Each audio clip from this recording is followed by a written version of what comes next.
surrounded by the beauty I know I'll forget. So please this time, oh God, this time, oh.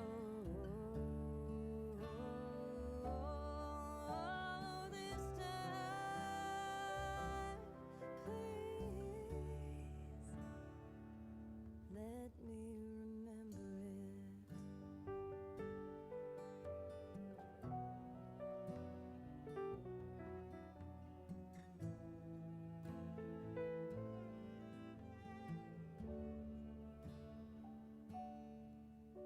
I'm lonely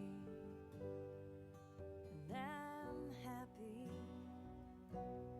and I'm letting go of things I regret.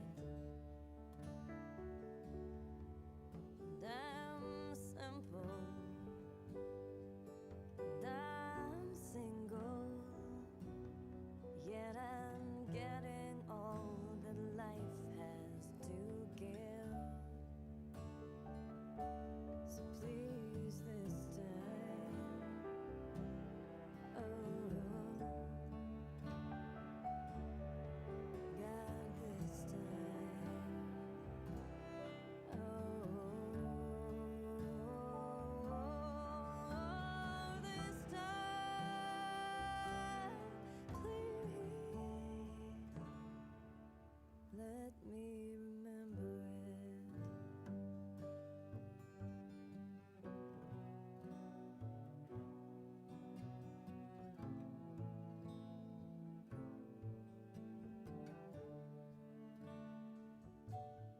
Now I'm driving through valley with the Mississippi shining like glass, and I watch a baby spider spin his home between my window and my dash. Jeff Buckley is on the radio, showing me the way out of the past.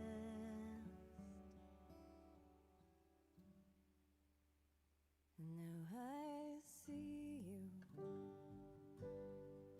and you're smiling, and you listen to the words that I say. And I'm happy, 'cause I am surrounded by the beauty that is everything. So please this time, oh God, this time, oh God, this time, oh this time,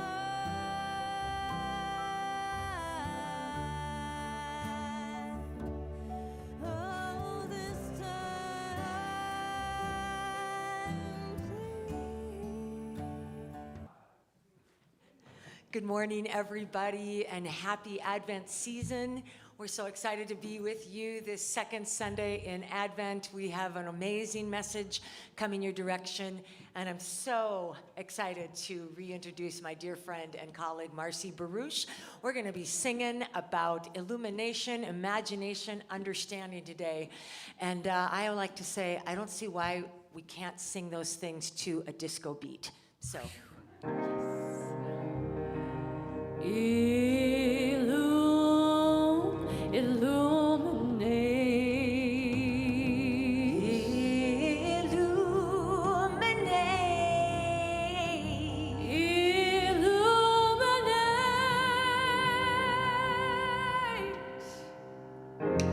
My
illuminate my soul, illuminate my soul, illuminate my soul, illuminate my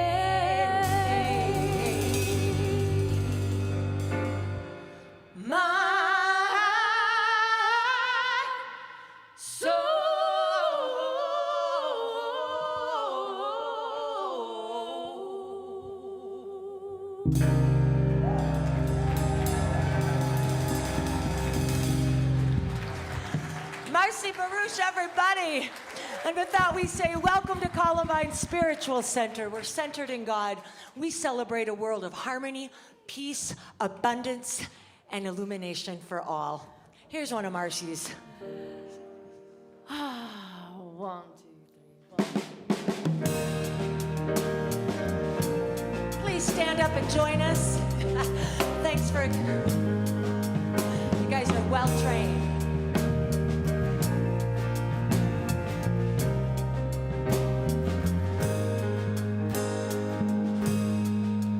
This joy is remarkable.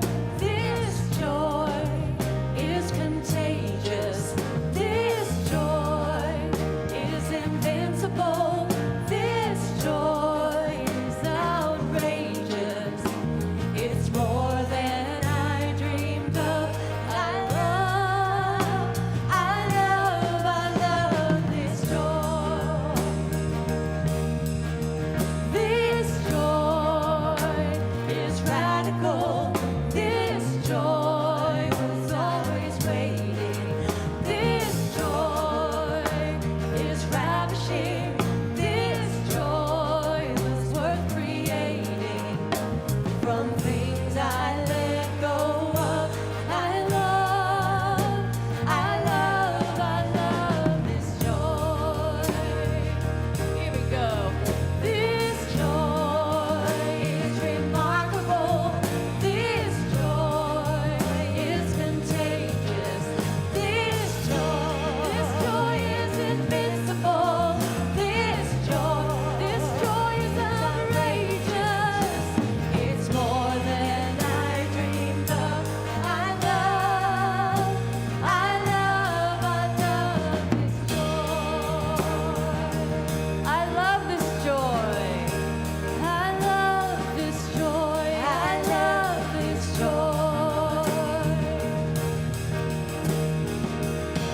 I love this joy. I love this joy. I love this joy. I love this joy. One more time, bring it inside. I love this joy. I love this joy.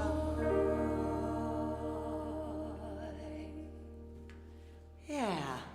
Thank you so much. And it's that season. You can stay standing if you like, or you can be seated. It's totally up to you.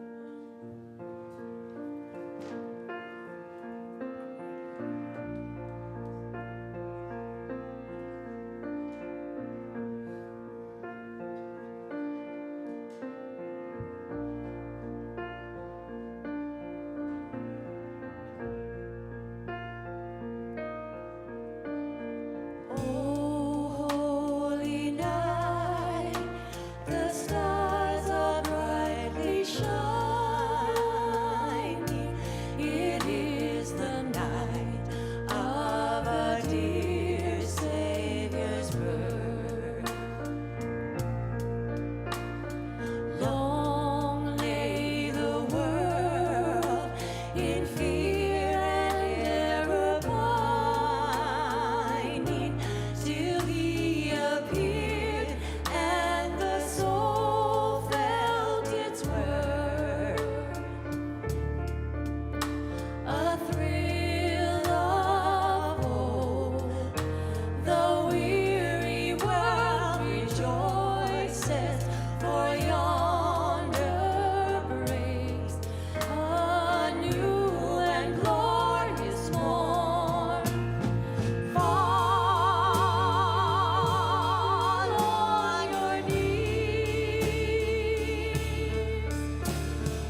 It feels like we're already praying, but now's the time that we prepare ourselves for prayer and meditation by taking a deep breath, focusing on that breath, feeling your feet underneath you.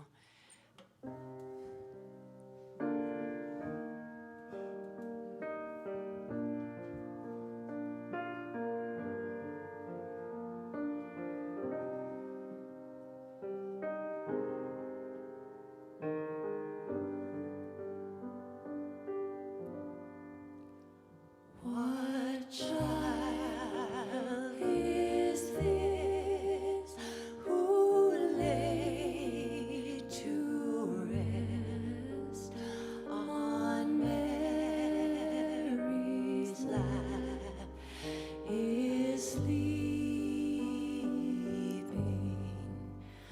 whom angels greet with anthems sweet, while shepherds watch are keeping.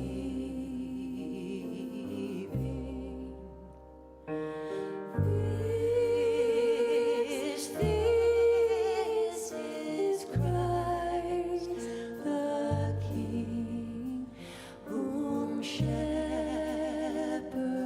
guard and angels sing. Haste, haste to bring him love, the babe, the Son of Mary.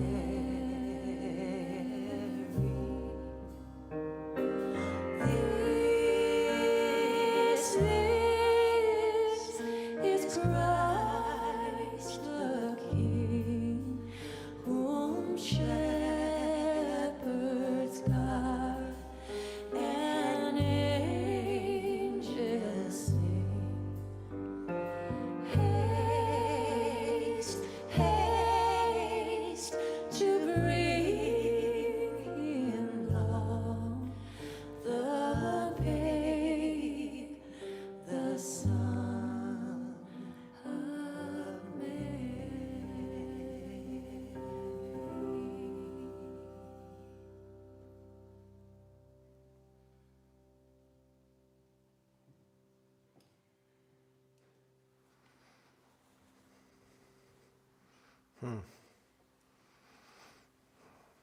With all the Christ in the room, the Christ candle went out. We're going to start by, in this, oh, look at that.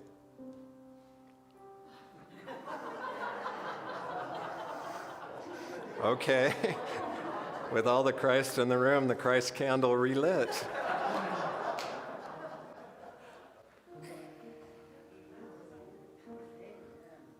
That's cool. Do you remember what last week was about? Faith. The faith that the candle would relight. We relight the faith candle, knowing that faith is an integral part of our spiritual journey. But today we light the candle of peace. One of the outcomes of the journey is that we can finally be at peace. And so I invite you, as Janice did, to allow yourself to settle as we move into just a gentle time of prayer and meditation together.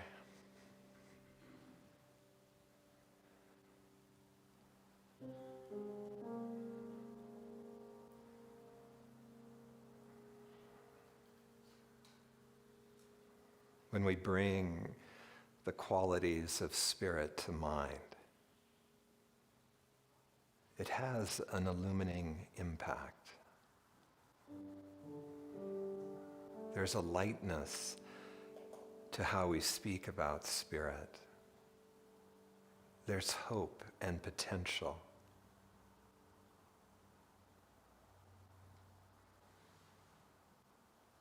Spirit carries us, supports us, and in fact, does everything in our lives through us, as us.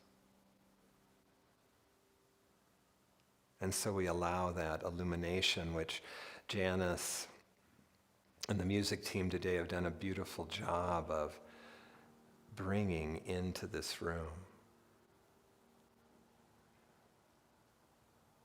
to be an illuminating impact on the events of our lives.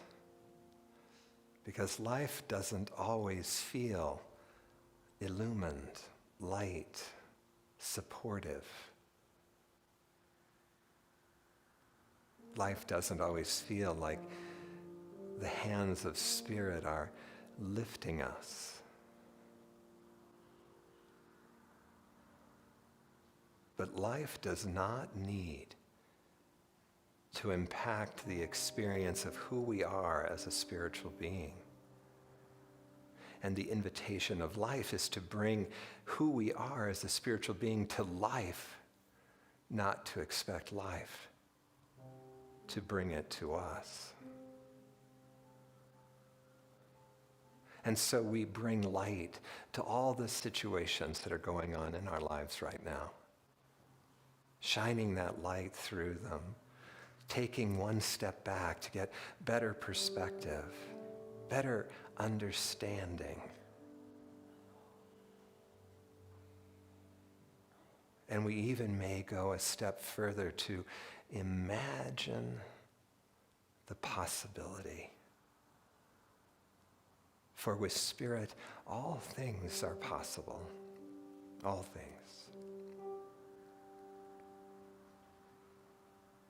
For all those people on our personal prayer list, on the prayer list for Columbine, in our prayer box, in those situations also in our prayer box in our front lobby, we shine the light on them. We don't even need to know. We simply bless them with our presence and the loving, supportive nature of that presence.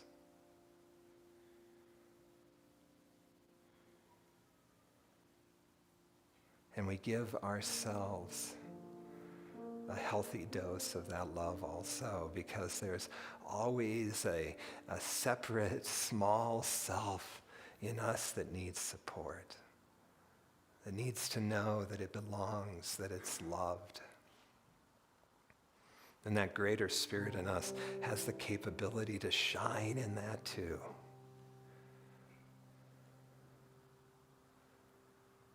From this illumined place, we now move into a time of meditation. Here we allow our attention to move somewhere other than our mind, to find the quiet stillness of the movement of our breath, or of the cost center in our belly. We rest together in the stillness and the silence.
This light is hope.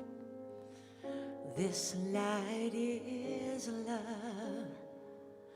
This light is understanding like we all dream of.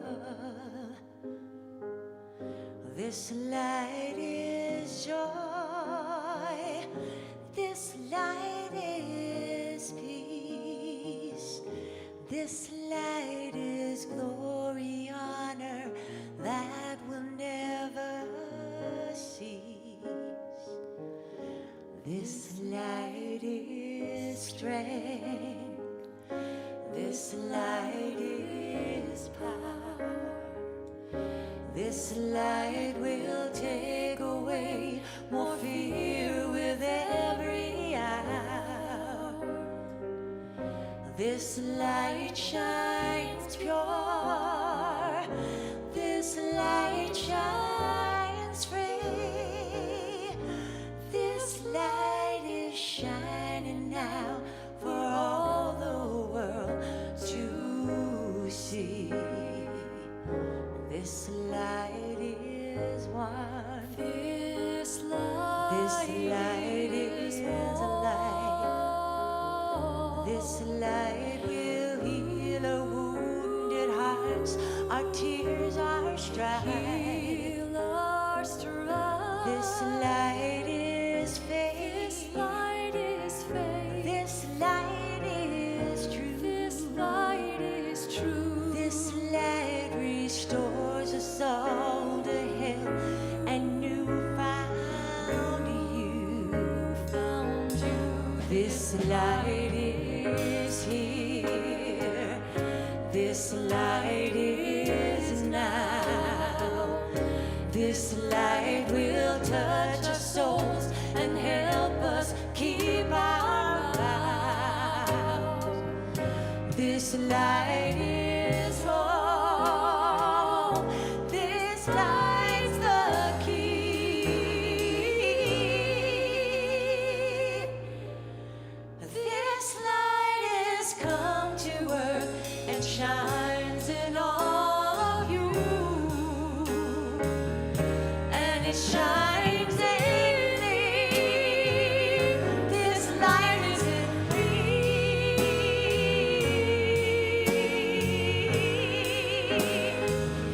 This light is in me.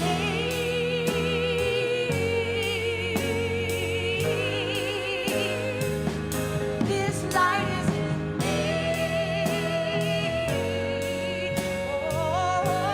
Oh, this light is in me. In me. In me.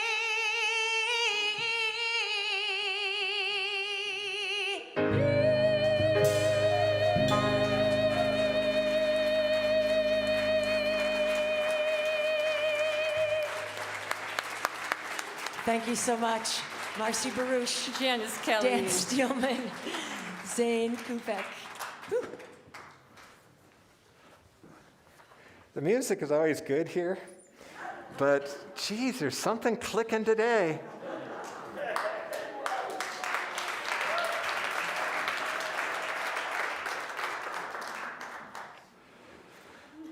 We are on a journey together. We're journeying the road to Bethlehem. We're super blessed this year because Sue stumbled on Hypatia Hasbrook's book, The Trip to Bethlehem. I'm supposed to take my mask off, everyone's, yeah. Show my beautiful face. Then we can see better or hear me better. We didn't really like the name The Trip to Bethlehem, so we changed it, The Road to Bethlehem, but now I'm all confused, so you'll hear me saying both names throughout the talk.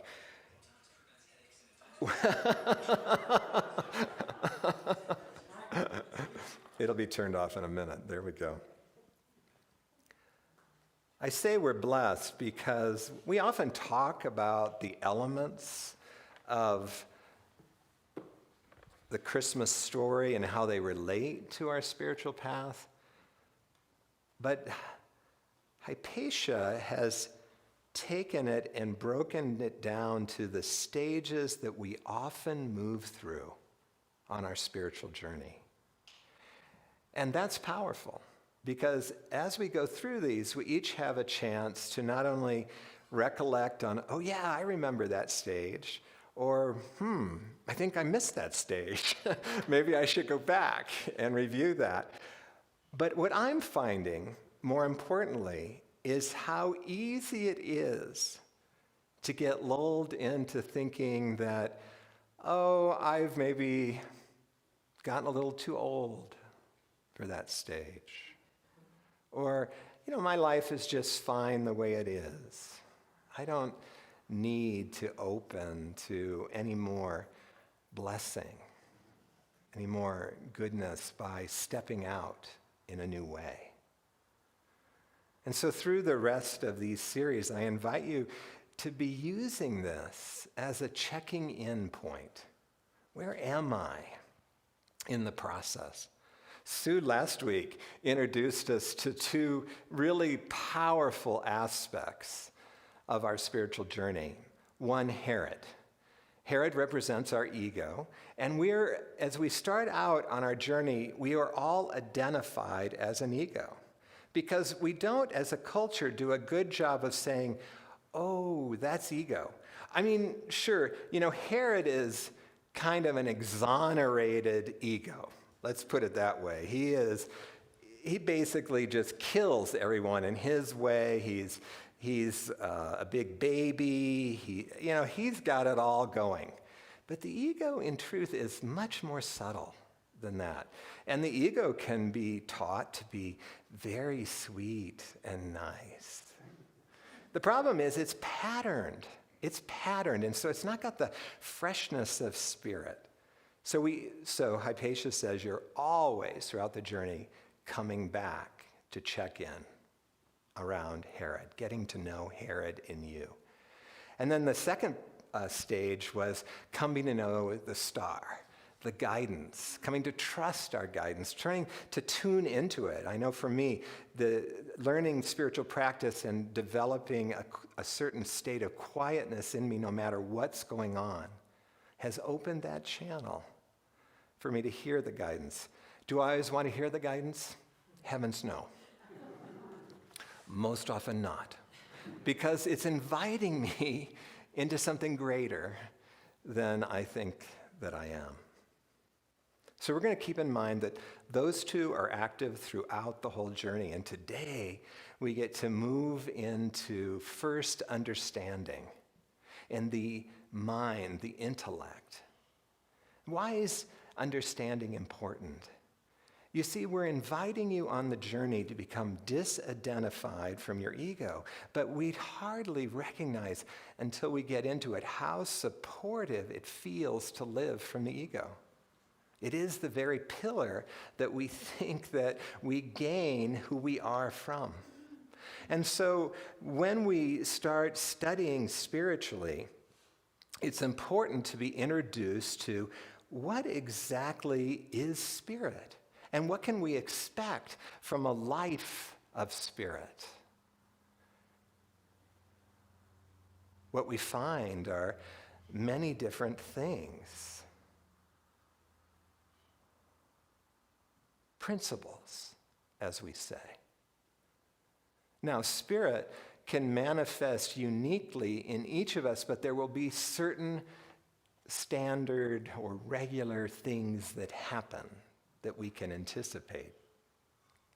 As we get to know those, there is a quality of illumining in the mind, as I said in the prayer. John the Baptist is the biblical character that represents this process of coming to know spirit in us. He was actually, I have it written down here. He prepared the way for the Christ consciousness, for Jesus. He was about 6 months older than Jesus. He got out in his ministry younger than Jesus. He went around the country, had a huge around the land, had a huge following of people because he was introducing them to what? To Spirit and to the fact that Spirit was love. And he was saying, and the Lord is coming. In other words, the full experience of the Christ is coming. But there's an interesting thing about John. He never reached his Christ potential. And the lesson there, and by the way, John represents the male aspect of each of us. Because you see, that male quality in us is the part that likes to hang out in the head. It's more rational, likes to know, likes to figure things out. It's more developed in some people than others, but we all have it. So John lives in all of us. John never reached Christ consciousness. In fact, the poor guy was beheaded. And I read an interesting interpretation that said, if we're just going to hang out in our heads, we will be cut off.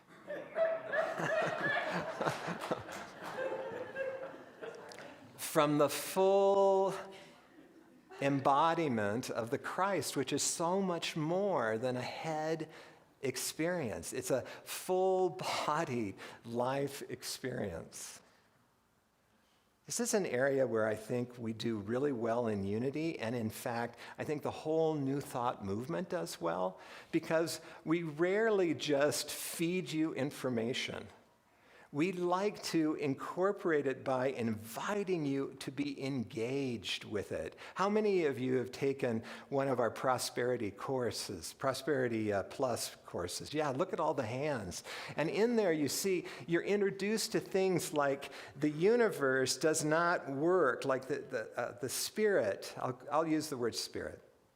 Spirit doesn't or isn't limited in the way that the world seems to be. Have you noticed how life in the world moves along a continuum? And it's cause and effect. I work hard, I make my, I go on dating sites, I meet people. It's all sort of cause and effect. Spirit isn't limited that way. Not in any way that way. Because see, Spirit is working from a different realm.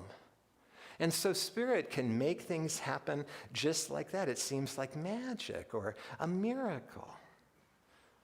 But as we open to that, you can feel how it invites us out of the ego's idea of how life is. It sort of says, hey, this is curious.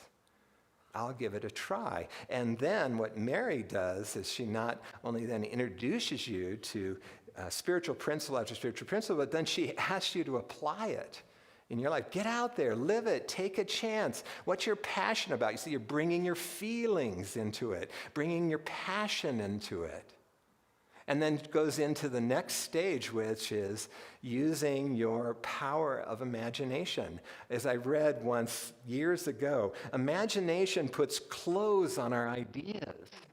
We actually get to see our ideas coming into manifestation in our lives. We get to dream about what would it be to be fully Christed. And in that, we have sort of the gumption that it takes to step away from the constant chatter of the ego that is telling you how you have to do it, so that you can step out into the unknown, follow the star, and discover something anew.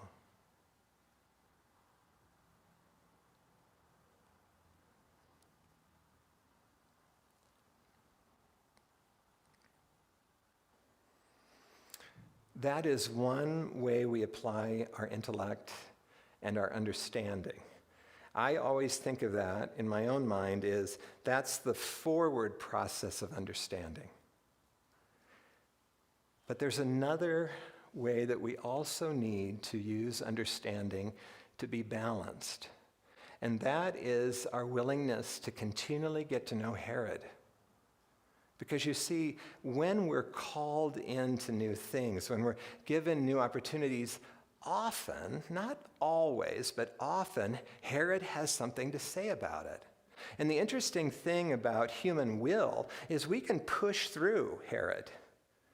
But the bummer is, if we don't take some time to get to know Herod and spend some time with Herod, Herod keeps coming back. Herod needs to be worked with. Herod needs to be understood and processed. A great example of this, some of you know, I've been sitting on the board of Unity World Headquarters, and Shad Groverland, the executive director of Unity Worldwide Ministries, came and spoke to us at our last meeting last month. And he told us an interesting thing. We've been telling you that the information we're getting, and we're getting bombarded with it, is churches need to change. And we've been supported by Unity Worldwide Ministries, not only in that message, but they hired John Wimberly, who we have now hired as our consultant, but he's really helped the movement begin to see that we need to change. But Shad reported something very interesting, that he is now getting a steady stream of calls from congregants that go like this. I've been a Unity student for 15, 20, 30 years. You would expect something with that, right? I cannot believe that they are rearranging the chairs in our sanctuary. They're putting in pews instead of chairs. They're taking out sacred elements of our service. What do you think the number one was? The peace song. I want them sanctioned. How do we fire these ministers? You need to talk to our board. Now, there's where they cross the line. Who's speaking there? Herod. Because you see, if you don't get to know the Herod in you, it comes back over and over again. What would be are we saying that all change is good? No. But what is a non-Herod response? How does the Christ respond to that? Have we looked at all the different options? Can we talk about this? My heart hurts at this change, but I have some inkling that, we need to change. You see, the bummer is, Herod is always trying to hold us in the same place, but life goes on then without us. And we suffer. We suffer in trying to control everything. The invitation of life is, hey, I'm changing, come along with me. I think that Hypatia does an incredible job in this stage number 3 of introducing how we have to work with Herod. These parts, is this screen underneath? There we go. These parts that make up what Carl Jung calls the shadow must be accepted and integrated into consciousness so that we can direct their vital energy towards individuation. The psychological process by which Jung says we move towards wholeness, towards our unique expression of the higher self. Consider from the spiritual standpoint, individuation leads to individualized expressions of the Christ. Now leave that up for a minute, Doug, will you? So one of the things that she's right on about is that all this work of the ego in us, which remember, the ego is just a bunch of deeply seated beliefs that have become grooved into our consciousness, takes a huge amount of energy. And so she's telling us as we use, and I forgot to mention the first part, one of the things, I did mention, John really revealed that the nature of the universe is love. The spirit in us is a movement of love. If we bring that to our ego structure, get to know it, and invariably, as you really get to know why it is the way it is, compassion rises, which is a form of love.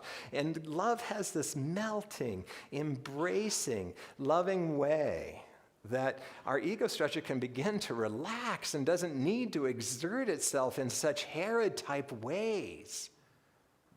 It begins to soften. And then what's really cool, you see, I think it was Sig Paulson that said, ego edges God out. It eats up all the capacity in our consciousness. But when we begin to get to know it, we actually become something separate from it. We aren't just living it out. And in that, there's room for us to be the full individualized expression of God that we're to be. You see, part of the illumined mind is there's space in the mind. Space to not need to know. Space to not need to control. Space that naturally has a quality of courage to it, of curiosity, of joy, of love. I could go on, several qualities. I was going to warn you, by the way, we should be out of here in about an hour, because I really like this subject, and we're going to be talking. They will be bringing hot dogs and sodas around at some point.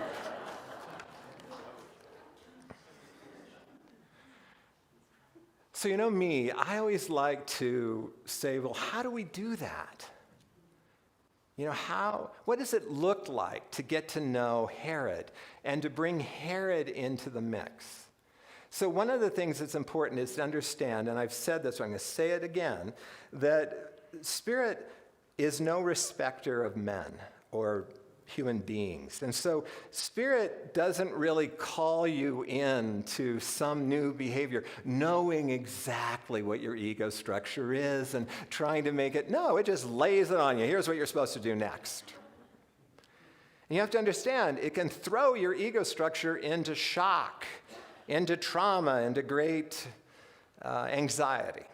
So I have an example of this. So I wasn't with this congregation long. I may have, probably Colleen, who's got a steel trap of a mind, can remember this, but at some point, either when I was guest speaking here or after I got hired, I decided that I needed to start doing my talks without notes.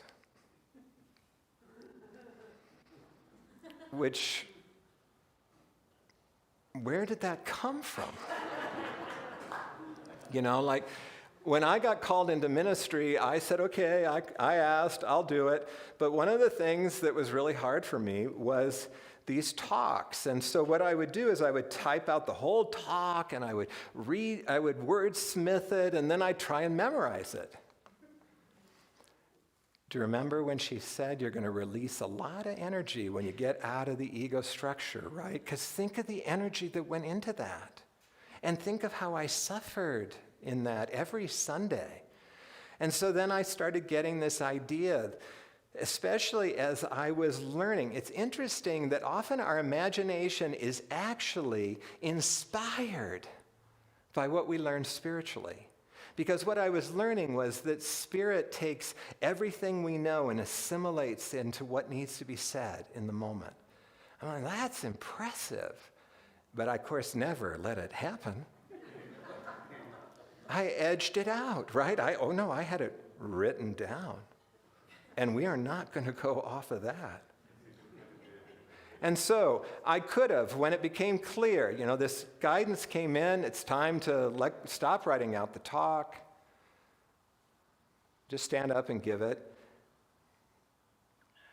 I could have used my personal will and stood up there, but it probably would have been a disaster. Instead, for about 3 weeks, I started inquiring into the constant anxiety that came up every time I even thought about doing this. And what I got to learn was that shaming was a big issue for me. That as I sat with the anxiety, got to know this little kid that was terrified, that I was shamed a lot as a kid. You know, I was a gay kid, and it was painful shaming. How many of you know the inside of a toilet bowl as it's being flushed, or getting beat up, or being teased all the time? So there's a part of me that just wants to know. And you see that then as you get to know that, then the compassion starts to rise. No kid should have to go through that. And then I got to see that my kid thinks he has to do the talks. So I got a 5-year-old up here thinking he needs to do the talks. And then I could start working with him. Hey, okay, we're going to try something new in these talks, but I'll do it. Let me do it. But I also got to see that he was totally spontaneous and fun, the character. He's been out a little bit in this talk, right?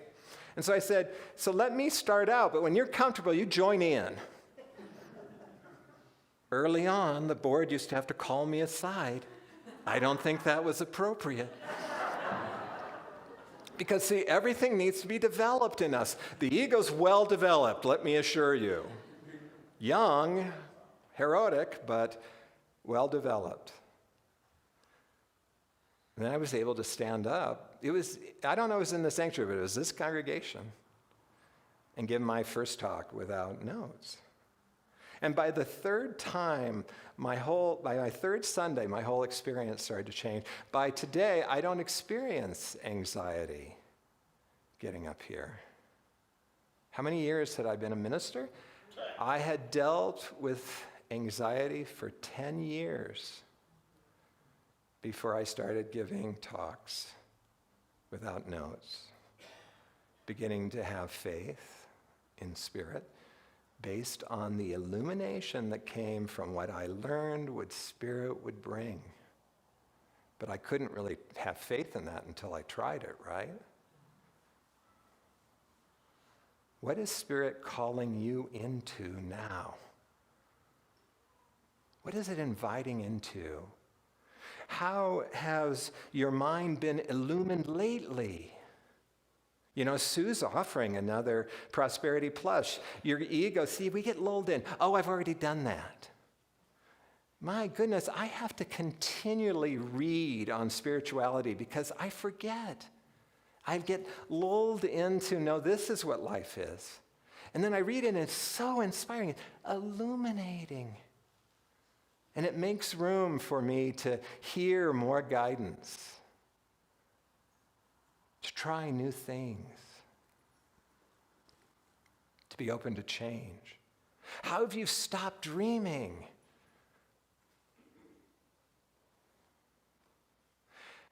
This week, I think it was this week. Probably you guys got it last week, but I was away last week. So this week I got my Burning Bowl letter. Did you guys get your Burning Bowl letters? Do you recognize that that's the power of imagination? And what's really fun, as I keep reading, do you know how much of my Burning Bowl letter came true? Like 25%. Because I dream so big in those letters now. I'm not afraid. I used to be so afraid. I've got to do it right. I can't be shamed here. Hell, dream the world up. I let Stuart read. He goes, well, yeah, a lot of that didn't come, but look at another 35% of it's in process. That's pretty cool. Have you stopped dreaming? By the way, that service is coming up, is it the 2nd of January? I think Sue's doing it. Don't miss it. It's a great reminder to dream. Do you see how we can get lulled into, well, I'm 75, I'm beyond dreaming. Bullshit. Here's a cool thing. John's parents were Zachariah and Elizabeth. The angel Gabriel comes to him, hey, you're going to have a kid. Pretty startling to them. They'd never had a kid before, by the way, because they were advanced in age. How advanced? No, they weren't just 40. What'd you say? Oh, no, 80s and 90s, depending on what account of the Bible you read. That's a frickin' miracle. And what does that mean? Metaphysically, it's never too late. Are you dead yet? No! Continue to immerse yourself in what Spirit is and dream. These are two major, and engage, right? Don't get chopped off at the head. Engage with what the star is telling you. All right, one last thing.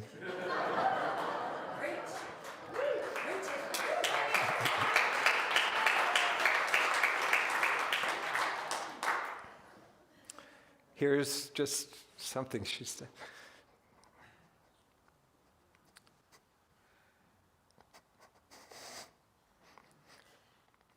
Yeah, I was telling my teacher this week that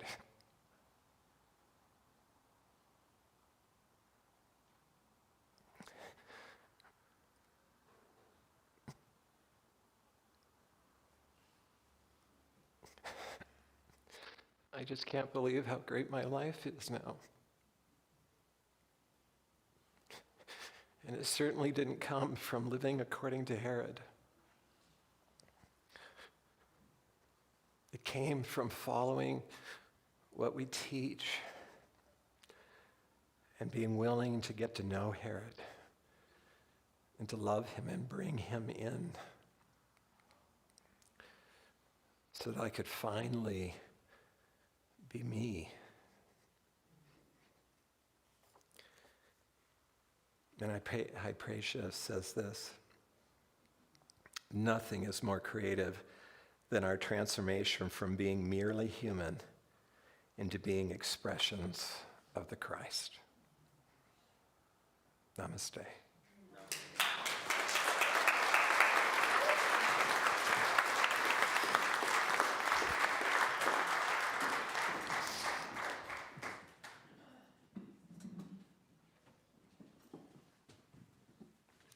Wow, thanks. That was amazing, Scott. And just what we needed to hear. And we were following Spirit's call today and decided to do this song now instead of at the beginning of the service. We're sending this one out to Scarlett. And it's by Daniel Nahmad. Expresses it pretty perfectly.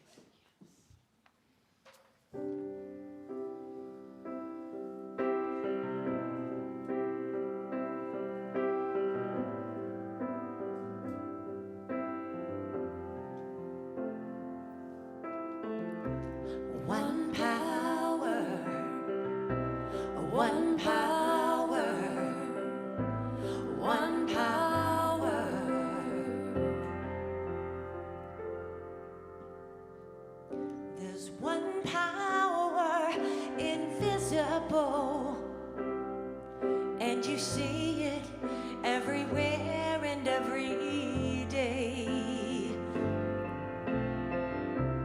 One power indescribable, and you speak of it with every word you say. Mysterious until you know the truth. As simple as the love inside of you.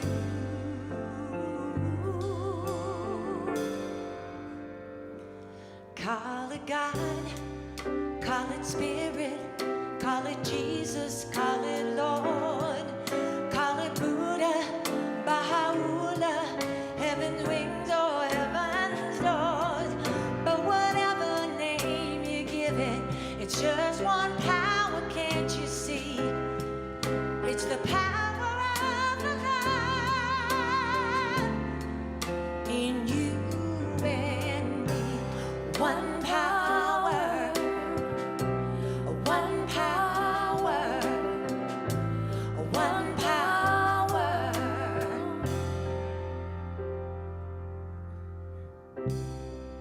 We speak so many languages, have different clothing, different colors, different names.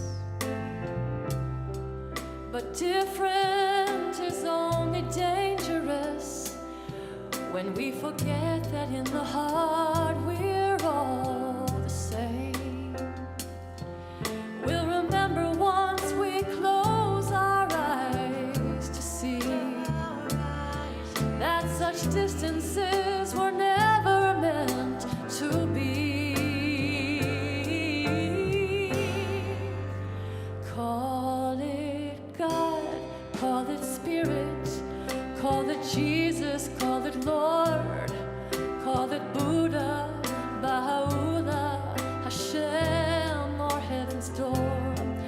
It's Muhammad, it's your mind, it's your soul, or it's your side.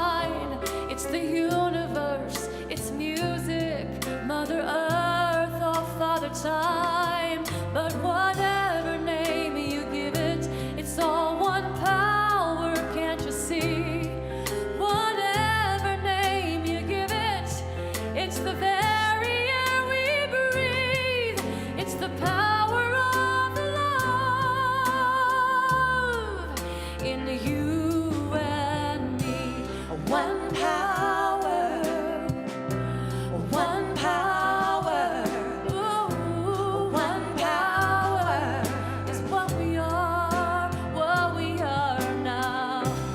One power, one power, one power. It's the moment of creation. It's an everlasting peace. It's a freedom of forgiveness. It's a sweetness of a release. It's the joy of inspiration. It's the sunshine on your face. It's the birthright of the nation. It's the boundlessness of space. It's the beauty of a baby. The serenity of sleep. It's the anger we abandon. For this love is much too deep. It's the one power. One power. It's one power. One power. It's the one power. One power. What we need is one. One power. One power. It's the one power. One power. One power. It's one power. It's the power of the love that lives forever in you and me. It's the power of the love in you and me. One power, one power, one power.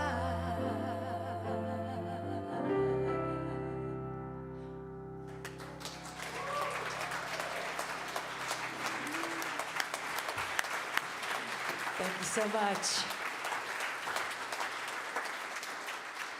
Wow. Did one of you write that? Daniel Naaman. Yeah. Can feel the power of that as you were singing it. Thank you. Thank you. So this is our time in our service where we gratefully receive your love offerings. We are so appreciative of every dollar that comes our way, every donation that is given out of love, and we are so grateful. There are many ways to give. If you're at home, you can go to our website, you can text to give, you can use PayPal, credit card, whatever works for you. But let's say our love offering together. God's love has always met and will always meet all my needs. I give freely, I receive abundantly, and I am grateful. Amen. We have a little bit of community news for you. If you are new to us this morning here in the sanctuary or online, we would love to chat with you. We'd love to meet with you. If you're online, we invite you to go to our webpage. On the first page, scroll down to the bottom and hit that connect with me, or I'm not sure what the button says, but push that button and somebody will reach out to you. What does it say? What does it say? Anyway, if you're here in the sanctuary, I'd love to meet with you personally. I'll be out on the patio after the service, and we'd love to just meet you and get to know you a little bit. So find me. What else? What do we have going on? We have a lot of ways at this time of year when we have outreach programs, or ways that you can give to various organizations. This is our last day for Chandra's Gift, where you buy a chocolate bar, and the proceeds are going to provide Christmas gifts for those supporting mental health in Boulder, so those that are mentally ill in Boulder. So this is the last day to buy those chocolate bars. We have a stocking drive that we're doing for a precious child. These are for children anywhere from 0 to 18. You can fill a stocking and bring them here by next Sunday. Next Sunday's the last day to bring your stocking in. And Para Los Niños, this is the first day where we're gonna have a table set up outside. Bob and Jareen Anderson, where are you two? They will be out there. They've got some information. You'll hear more from them next week, but any donations that you give through them will be taken to Mazatlan and given to some orphanages in Mexico. So those are some different ways that you can help us out this season. Our focus groups are going great. They started last week. We've had several different groups already. We've got another week of focus groups. If you haven't signed up for one, there's still time to sign up. We would love to hear from all of you, and there's still some groups that have space. So go to our website, and there's a button you can click to register for one of those focus groups. We want to see Columbine be a sustainable, vibrant community going forward. And so this is your opportunity to give us feedback to help us develop a strategic plan that will help us do that. So please sign up for one of our focus. Janice, you want to talk about Seasons of Love? Do I? Boy, Yeah. Oh. do I? Yeah, just really briefly, we come together for beautiful Christmas Eve candle lighting services, but what we haven't gotten to do for a couple years is to come together before the holidays I would say in a secular way or a pop way, and enjoy music that is definitely reminiscent of the season, but not necessarily of a religious tradition. And so we're calling this year's event Seasons of Love and Light, a holiday soiree, and it's going to feature a women's group I direct, Spirit Voices. Many of you have heard them. I'll be doing several pieces myself. Chris, our wonderful sound guy, will be breaking out his guitar and his best Beatles and John Lennon impressions. And May will be here playing violin, and we'll have several other people from the Columbine music team singing our little hearts out for you. We're going to have a great holiday sing-along that'll feature lots of seasonal things, not always just Christmas, but also about winter and snow and all that good stuff. So it's free of charge. We gratefully accept your love offerings. We'll be doing a reception to follow, and we just hope you'll come. 4 o'clock next Saturday. You can bring your precious child stocking at that time, too. Thank you, Janice. What else we have? 7 Steps for Successful Life Transitions. I'm going to be leading this workshop. It's on Wednesday, December 15th, 6 to 8 o'clock. We're going to have it both in person and virtually. We're going to try this hybrid method and see how that goes for us with the class or workshop. This is, if you have been, most of us have been, the last couple of years really experienced a lot of grief, a lot of change going on. And so this is a tool I use when I want to transition through something that has been weighing heavy, or something that's not working so well, or something I want to release and move forward. It's a tool I use that I was introduced to several years ago when I was at Renaissance Unity in Michigan. And would love to have you join us. It's very contemplative. It's a lot of journaling. I will lead you through each step.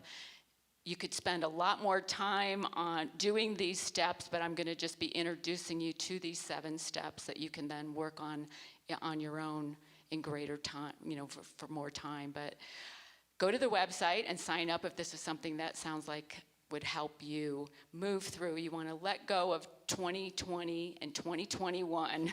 And move into 2022 seeing lots of possibilities and opportunities for your life. And Christmas Eve, we're going to have a 3 p.m. outdoor service. It's going to be family oriented. It's going to be interactive for the kids. We'd love to have you join us outside, no matter what the weather. We're going to be outside at 3 o'clock on Christmas Eve, and then 5 o'clock we'll be in the sanctuary. We'll also be live streaming our 5 p.m. service. Both will be candle lighting services. We're going to continue our road to Bethlehem, but this one will be called A Night in Bethlehem, and we'd love to have you join us on Christmas Eve, so plan on that. Okay, who's our prayer chaplain today? Got Carolyn, so she will be in the sanctuary, the chair in front of her. If anything has triggered you or anything is coming up for you or you need spiritual support, prayer support, just sit down with Carolyn, let her pray with you. That's it, I think. Let's stand up and sing our peace song. Let there be peace on earth, and let it begin with me. Let there be peace on earth, the peace that was meant to be with God.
God surrounds us.